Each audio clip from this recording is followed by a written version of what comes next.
Ladies and gentlemen, thank you for putting down your drinks long enough to let me say a few words about Paul and Jen before I room. Congratulations. Now, I've known Paul for a few years now, pretty much 20 years, and I can honestly say that he's had as much part in developing my sense of humour as I have his. So, if this speech is crap, please play it. Now, I'm really not big on speeches, so I'm going to try and keep it short. And the best way I can describe this speech is like a miniskirt. Short enough to keep your attention, but long enough to cover the essentials. Now, before I begin, I'd just like to raise a glass to me, the best man. No,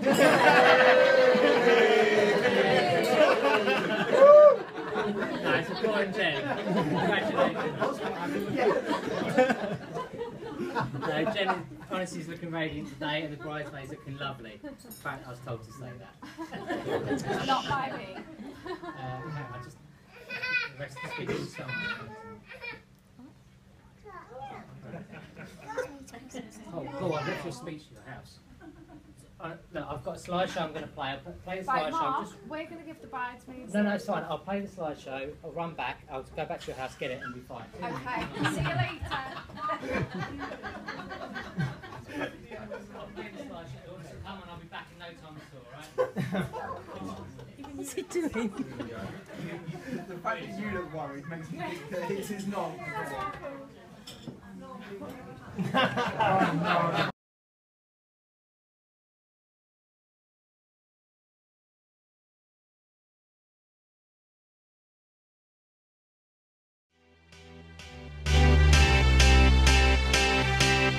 I got a feeling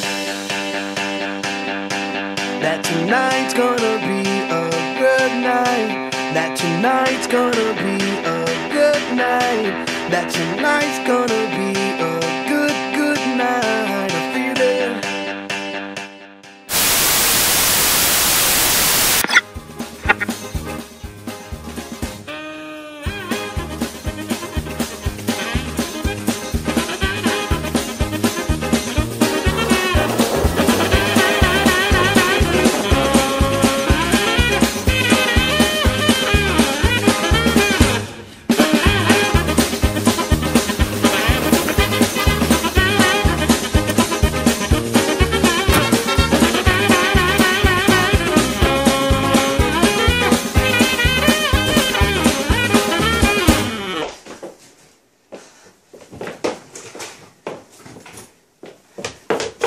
Look what we have here. Pictures of Paul when he was a kid. Now, Paul's always looked quite young for his age. He was in fact 10 years old in this picture. Cheerful chappy there, poor little Paul. This was before we were school friends. And oh, a little X-rated one there. I think we'll move on quickly. What do we have here? Paul never told me he was on TV as a kid. Oh well. And this was Paul on his 18th birthday. Now there's a story behind this one, which I'll tell you... Oh, hang on.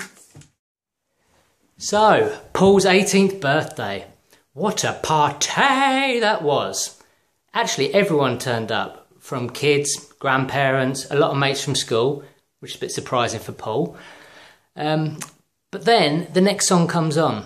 And Paul will remember it very well. In fact, it'll probably haunt him for the rest of his life. Cue the music. Recognise it, Paul? Yeah, he'll remember it because then there was a chair put in the middle of the floor. And I'll let the stripper and Paul take it away. And last thing at night, keep my body warm. Then things really did start kicking off. Take a little higher. She was all up in his face, grinding hard on his body. I feel it with you. We can only understand what we are. Girls were shocked. Guys were gobsmacked. Paul Gray's dad, Martin, was filming away. Filming.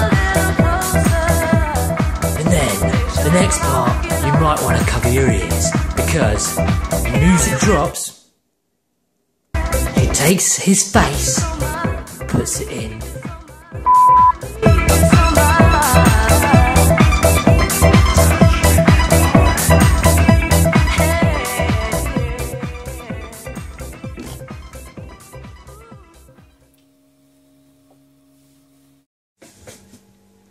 I've got a feeling Paul was hidden the speech. It's probably to get me back for that time that we wound him up at lunch. And for that, I'll have one of your beers.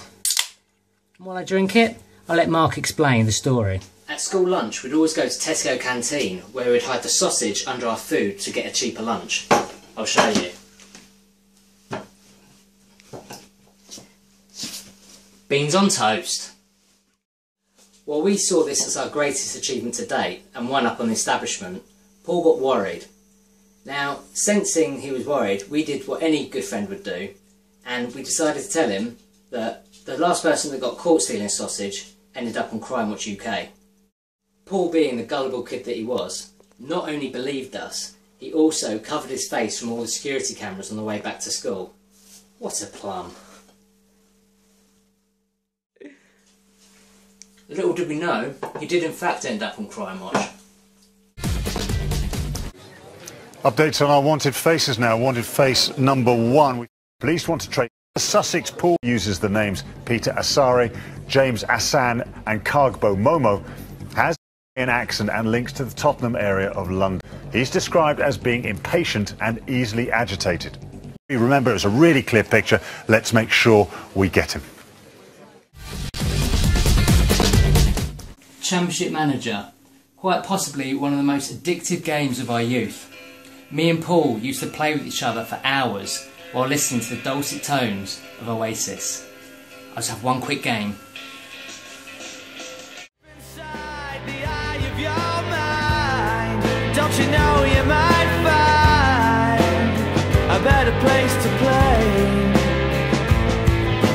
You said that you've never been, but all the things that you've seen slowly fade away. You know what? I reckon Paul was hidden the speech in his wardrobe. The little Speech, the speech, the speech. Oh, what do we have here? Tell you something, Paul has never been good at holding down his drink. The first time we found out was at Matt Fenn's dad's house. He was about 13 years old. And where did he decide to throw up? Matt Fenn's dad's shoe. What a fool. And here we are at Crawley Cinema. Same age-old problem for Paul, struggling to get in, although this time it's slightly more embarrassing when you're 15 years old and you get ID'd for a 12 rated film. And then, to make matters even worse, you need your mum to come down to get you in. You need your mum to come down to get you in. You need your mum to come down to get you in. I really should find this speech because you guys have been waiting for ages. Sorry about this. Paul's wallet. Let's see what we've got here. I think this was his first fake ID, the official one he used to try and get in. Now, due to Paul's boyish good looks, he always struggled getting into the pub until he had this fake ID. And doing what any good group of friends would do, we decided to meet him inside the pub rather than running the risk of having to walk inside with him and being turned away at the door by the bouncers. Paul was 17 going on 14, and by the time he finally managed to get past the bouncers and into the pub, he was so nervous that it wasn't too long until people started saying, "Who let the kid in?" Paul's next pub experience was at the Jubilee Oak, where he got punched in the face by the local drunk. What made matters worse was the local drunk was a woman called Teresa the Geezer. No relation to yours truly, TJ. I'll always be one of you boys. Paul, you realise I'm rummaging around your room right now, and I'm loving it.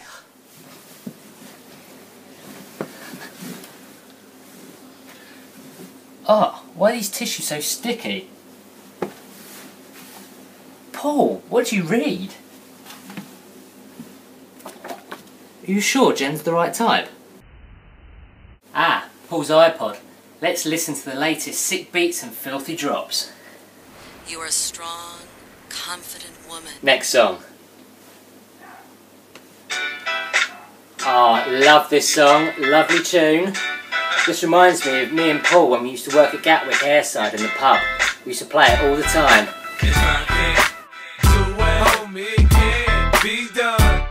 I'ma let the champagne bottle pop. I'ma take it to the top. Show, I'ma make it hot, baby. I apply pressure to pussy, the stunt and I pop. Stand above, squeezing my pistol, I'm sure that I got it. I Peter Piper, big peppers, and run back lines. I 50 cent, I write a little bit, but I pop 9. Tell you something, I absolutely love that tune. In fact, I love it so much, I think we need to go back and reminisce properly. This is the pub in Gatwick where me and Paul pulled many pints. And one thing about Paul, he was never a great barman, but he did give great head. Wait till I get my money right. I had a dream I could buy my way to heaven. When I awoke, I spent that on a necklace. I told God I'll be back in a second. Man, it's so hard not to act reckless. To whom much is given, much is tested. Get arrested, guess until he get the message. I feel the pressure under more scrutiny. And what I do, act more stupidly. I think the one thing we didn't do in Vegas was get married! Here we are outside the Wynn. Quite ironic because Paul won nothing. Although Paul never won the jackpot in Vegas, he sure did with Jen.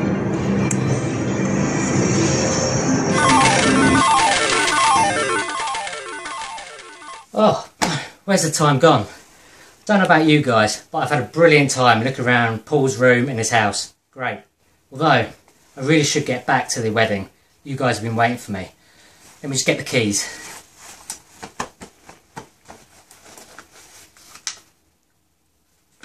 The speech. It's been in my pocket all along.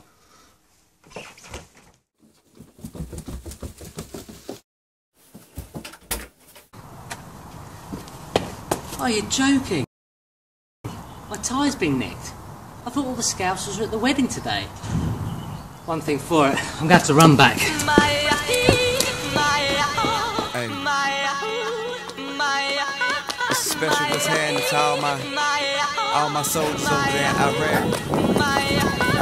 Everybody right here. What you need to do is be thankful for the life you got, you know what I'm saying? Stop looking at what you ain't got, start being thankful for what you do got. Let's get it to him, baby girl. Hey! That's right. Let me see, we're gonna go far, cause everyone knows who you are. So live your life. You steady dressing that paper, just live your